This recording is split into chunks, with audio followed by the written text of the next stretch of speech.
I have a cold, my voice is shot, but whatever, let's do this. I'm rooting for Xbox. I want them to succeed. The Xbox 360 was the golden age of video games. It always will be to me. They can't take that away. And it's so sad. It's just so sad to see how far they're falling. And just, it feels like every month there's just news. Every news of Xbox is just negative. It's not good. And today's news isn't helping. If this is your first time here, like, subscribe, stay a while. Let's get into it. Check this out, you guys. Look, Microsoft is laying off as many as 9,000 employees. Now, that's across all of Microsoft. That's not 9,000 specific to Xbox and gaming, but that's a lot of employees. Look, they confirmed that they're laying off as many 9,100 employees, or about 4% of its workforce. Yet another round of cutoffs this year. Phil Spencer said to the Xbox team, "To position gaming for enduring success and allow us to focus on strategic growth areas, we will end or decrease work in certain areas of the business and follow Microsoft's lead in removing layers of management to increase agility and effectiveness." If these layoffs are just management, then let's go. Like, that's cool, but you know it's not. You know it's not. Layers of management. All right. This is a big one right here. Rare has also been affected.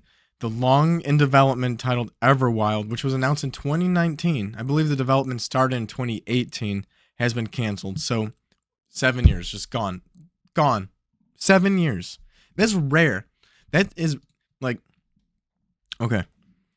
Xbox needs to make more games, more small games. The whole video game industry needs to do this. They need to make more smaller games.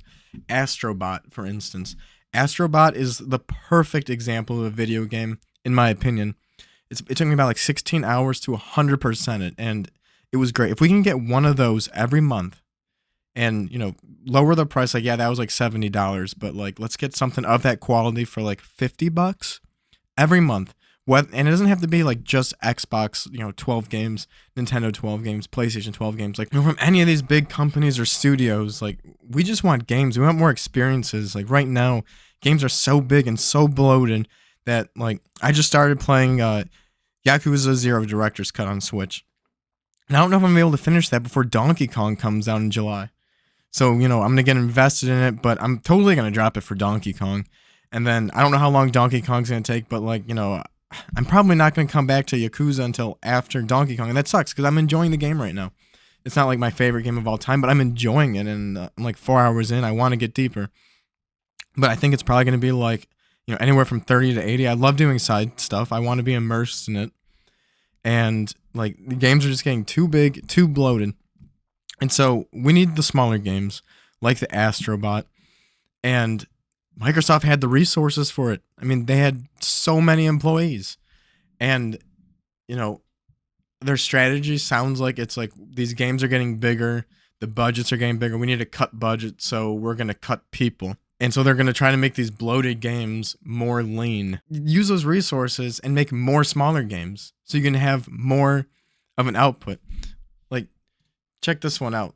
This one was from May. This was their Xbox Studios roadmap in May. Like, when I saw like some of their roadmaps coming out, I was getting hope that they could hit that one game a month cycle. Like, Nintendo's been in that for years, and it's great. If we can have Nintendo and Xbox and PlayStation, like, I generally already have more games than I can play, but a lot of that has to do with the game length being like 60 or 80 hours long.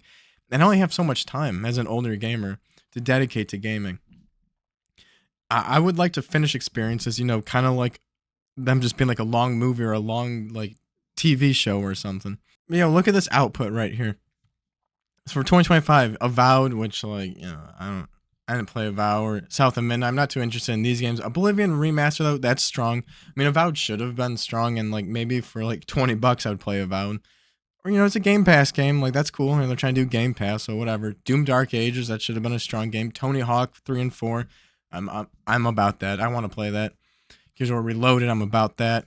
Outer Worlds 2, like, I enjoyed the first one, but I didn't play that much, maybe like 10 hours, so that's a cool one. Ninja Gaiden 4, that should be a big one.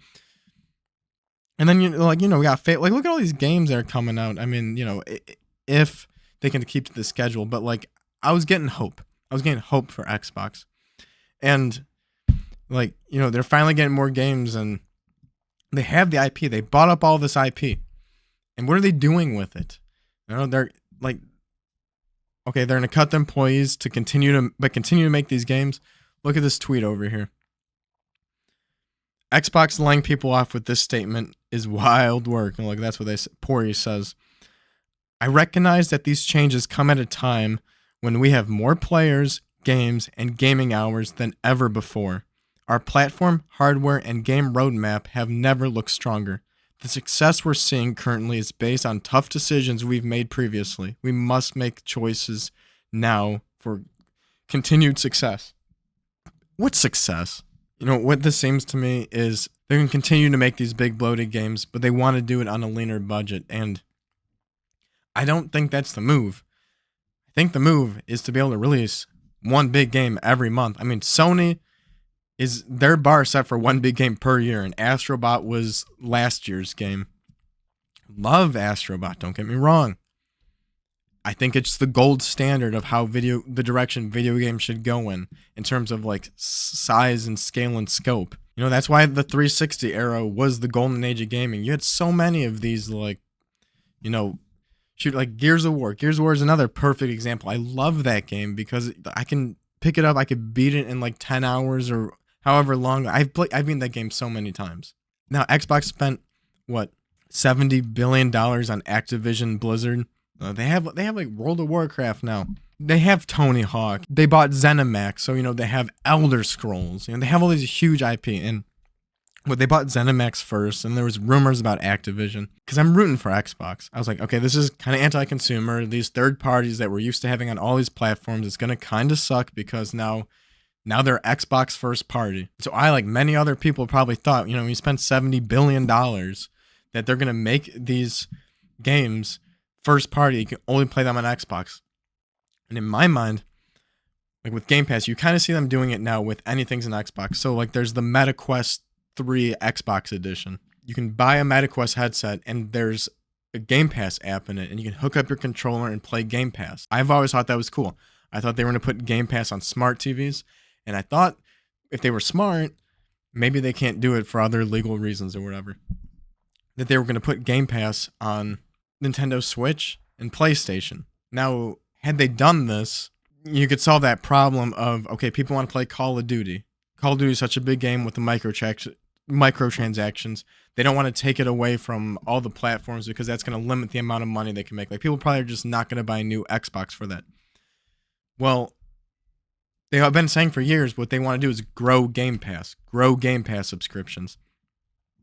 So why not make Game Pass accessible on those other platforms so someone on PlayStation who still wants to play Call of Duty is kind of forced to buy either a Game Pass subscription or buy an Xbox.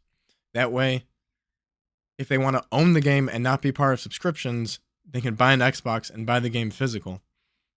Now, if you want to buy an Xbox game physical, you need a PlayStation console to buy the game physical. Like, the only way I can get Gears of War Reloaded physical is on PlayStation 5, which is crazy. And so now they have to pay the price of manufacturing a PlayStation game, or they're paying, 30% to sell it on their store. I don't see how this model is helping Xbox grow very well. And yeah, it sucks. It just makes me generally lose even more hope for Xbox, man. Like I mentioned it in a previous video that the only way that I'll be buying the next Xbox console is if they do their thing where, you can play Steam games and Epic Games Store and other of these PC store marketplaces on Xbox in one console under the TV. I think that's great from a consumer, from a gamer standpoint. Like, I think that's awesome.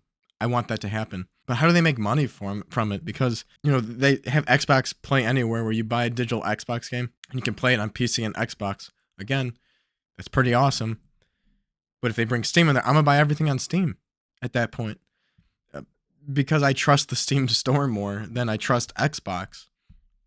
Is Xbox only going to make money if you buy something from the Steam store from an Xbox? Why would I do that? I would just go, you just go here. Like, Steam is just a website too. You could use a web browser. Like, there's like no reason to do it through the Xbox. I mean, I don't know. Maybe they're going to make ad money.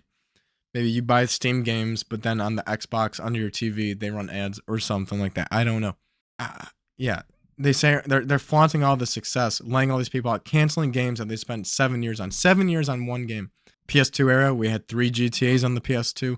We had, how many Halos do we have on Xbox 360? Halo 3, ODST, 4, Reach, Halo Combat Evolved Remastered, Halo Wars, Spartan Assault, like Xbox arcade game. You had 7 Halo IPs on that. Xbox One, Halo 5, another Spartan Assault, Halo Wars 2, Xbox Series X, Infinite. If you can even call it Xbox Series X, like, does that play on Xbox One? Probably. I don't even know. I don't care. What are they doing? Like, you had the resources, you had the people, you had the IP, you had the studios. How'd they let this go to hell? Like, I guess they wanted that 70 billion back fast, and they didn't want to do this like long game. And maybe they couldn't get Game Pass on these other platforms. Maybe they tried, and that's why we're seeing them just outright sell the games on these platforms. Maybe Sony and Nintendo were like, no, you're not coming up on ours, and that shot them in the foot. Meta's playing nicely, but so what? Like, you know, they have, like, whatever. They have like no skin in the game. Yeah, I don't know if this has anything to do with AI, if that plays any role in it. I mean, it's probably going to in the next 5 years. Maybe they're like, maybe they believe that it's going to, and they're like, let's just trim some fat now. That way we can trim some more later. Or maybe it's the budget thing where you see like Spider-Man 3 was like $300 million, and, you know, a lot of that is going to be employee salaries, and they're like, well, we need to make these games for cheaper. Instead of cutting down the scope, again, $300 million for one game, 8 years, like, let's get that down to like 3-year development. I don't know. $50 million. I don't know. I'm just pulling numbers out of my butt right now. Like, they need to be cheap. They used to be cheaper. They need to be cheaper. Like, I don't want a 60 or 80 hour long game. Is cool every once in a while. I'd play them. Like, I enjoy them. I don't want them all to be like that. Not even close. You know, that used to be like JRPGs used to be like that for me. They used to be like 30 to 40 hours. I'm like, I can only play one of these like every so often. I love them, but like I don't play back-to-back JRPGs. Now it's like I can't play back-to-back giant open world games that take 60 to 80 hours. We don't need that. And especially when you have that Game Pass model. Like, don't you want to release a new game every month? And they don't need to be that big because they're going to play the next game the next month. Or maybe those small games like, you know, 360 days. Halo 3, Gears of War. You know, you can beat the campaign in like 10 hours. There's a multiplayer.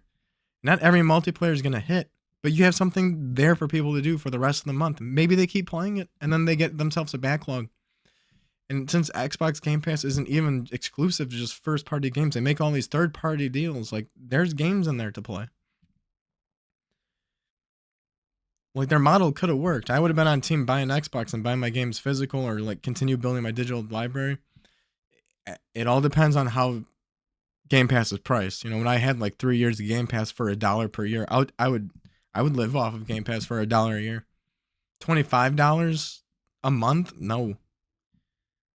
Not with the games being 60, 80 hours long. I don't have time for that. I may as well buy the game. Right? I feel like I just feel bad about it. I feel bad paying for subscriptions I'm not really using or not using enough. But yeah, it's not like even that's just this one layoff announcement. This is constantly happening. Like, look, laid off 1,900 Activision Blizzard and Xbox employees in January 2024, followed by several game studio closures and job losses in May. 1,000 more job losses from HoloLens and Azure Cloud teams in June. 650 more Xbox employees in September. And now we have another just across the board 9,000. What is it? Actually, 9,100 across the board. It's not like you're seeing them having these big hire sprees. Like, it's, you know, you got to add it all up. It keeps going down. I don't know. Maybe I don't know if it's like a sign of them failing, or I don't know if it's AI or just they're making money. Like that one tweet right here.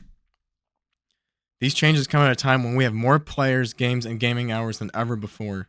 I guess they don't necessarily say they have more money. More players, games, and gaming hours. Yeah, that's what they don't have. They're probably not making any profit. Game platform never. The game roadmap has never looked stronger. They're probably just like, we don't know what else to do at this point. Like, everything is strong by those metrics. They're trying to do like the video streaming, like get the users first, make money later. You know, like the games are made, let's let go of the people. I don't know, man. What do you guys think about this situation? You guys still believe in Xbox? I'm rooting for them. I want them to make a comeback. I want Xbox to be relevant again. Halo, Gears of War. I love those games. I want them to be relevant again. I want them to be fun again. I want them to be fun again. But stuff like this doesn't feel good. It doesn't look good. And we need competition. I love PlayStation, but you know, if they get left off alone, it's already happening. We get one big PlayStation game per year. It's crazy. It's crazy. It feels like it's crashing. It's going to take years to correct. It's going to take years to course correct.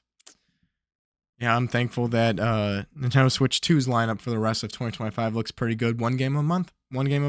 That seems fun. Gears of War Reloading, Tony Hawk 3 and 4. Those are two Xbox ones I'm picking up for sure.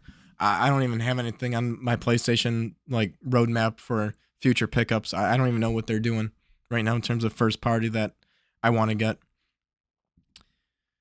Well, I've been playing mostly PlayStation 5 this generation too, so that sucks. That sucks. What do you guys think? Leave a comment below. Let's discuss more. Thank you and see you in the next video.